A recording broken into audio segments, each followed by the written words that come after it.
Oi, Cláudio. Bom dia, tudo bem? Essa questão da Arca da Aliança é, é algo assim que não tem como afirmar, né?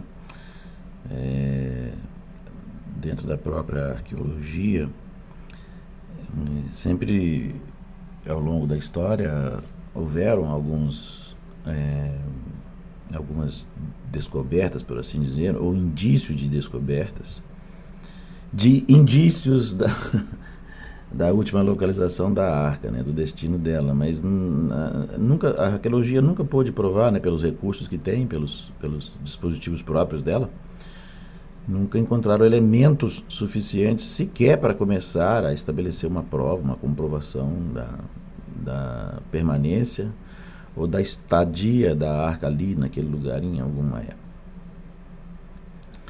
É bem difícil, não há como encontrar. Se você ler a história, você vai ver que a última vez que ela é citada, né, que ela foi colocada lá no tabernáculo, logo em seguida sim, no contexto histórico, né, na linha do tempo da história, a próxima vez que fala sobre ela ou sobre o lugar onde ela estava foi que eles foram invadidos, né, se não me engano, os filisteus.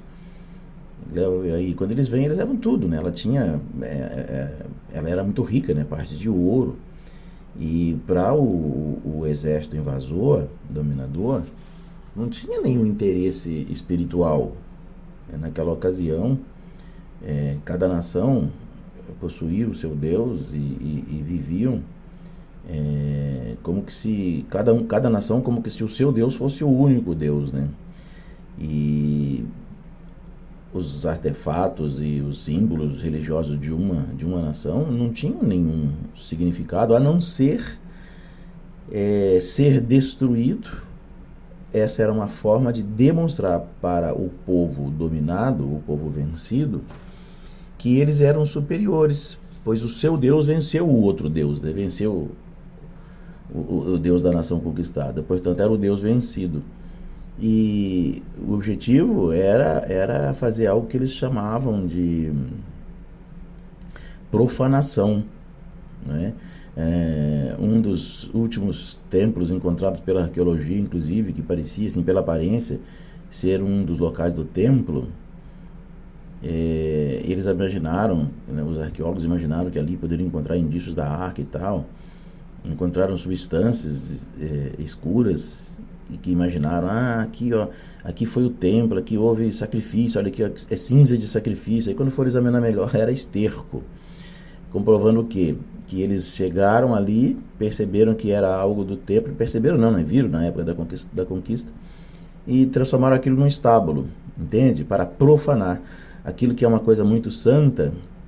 Eles fazem isso, eles fazem coisas que aquela religião conquistada tinha por imundo, né? Por exemplo, quando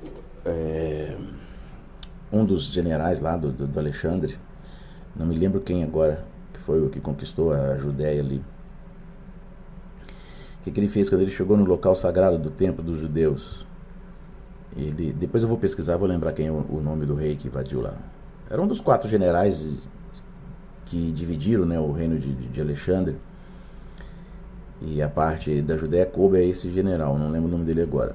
E aí ele tornou o local sagrado do templo, ele profanou matando um porco. Ele sacrificou um porco no local do sacrifício, onde sacrificavam ovelhas, né, que a ovelha tinha que ser sem mancha, tal. Ele foi lá e sacrificou um porco, porque o porco era um animal imundo, considerado um animal imundo na religião judaica, né?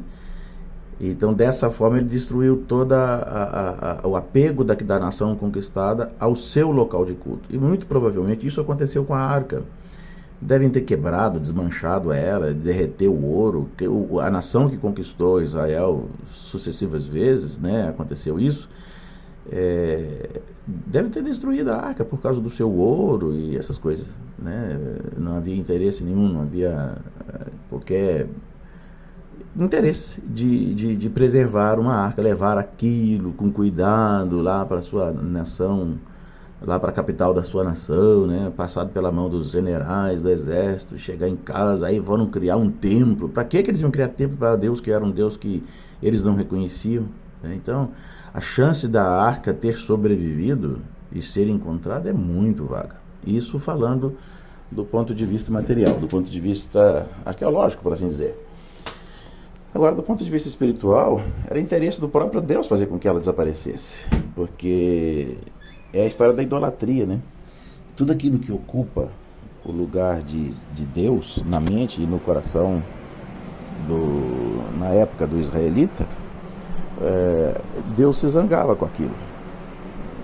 Ele fez a arca ele mandou fazer a arca numa época que era necessário, porque o povo vindo do Egito tinha esse apego, né, com as coisas visíveis, com imagens, com coisa palpável. Então o Senhor manda fazer isso para que eles tivessem também um lugar para onde olhar. E aí Deus se preocupa em não fazer nada que tivesse imagem de seres terrenos, né? A única imagem que aparece lá é a dos querubins, né? São os anjos com aquelas asas e tal, para que ninguém procurasse adorar, direcionar a adoração a alguma imagem, a alguma pessoa. E acredito que era um jeito de fazer confluir os olhos de todo Israel para um local onde houvesse um objeto sagrado. Aí chegou um tempo que não havia mais interesse, para Deus não era mais interessante isso. Então eu acredito que o próprio Deus se preocupou em fazer desaparecer essa porcaria, porque não teria valor algum, né? Espiritualmente falando, não tem valor algum, né? O valor que ela tem seria mesmo histórico, arqueológico, mas para Deus não há nenhum interesse nisso, e eu acredito que o próprio Deus teria se ocupado em fazer esse negócio desaparecer. Minha opinião, né? É assim que eu vejo, tá bom? Não tenho dados, porque não existem dados. Você pode procurar no campo teológico e não existe nenhum dado.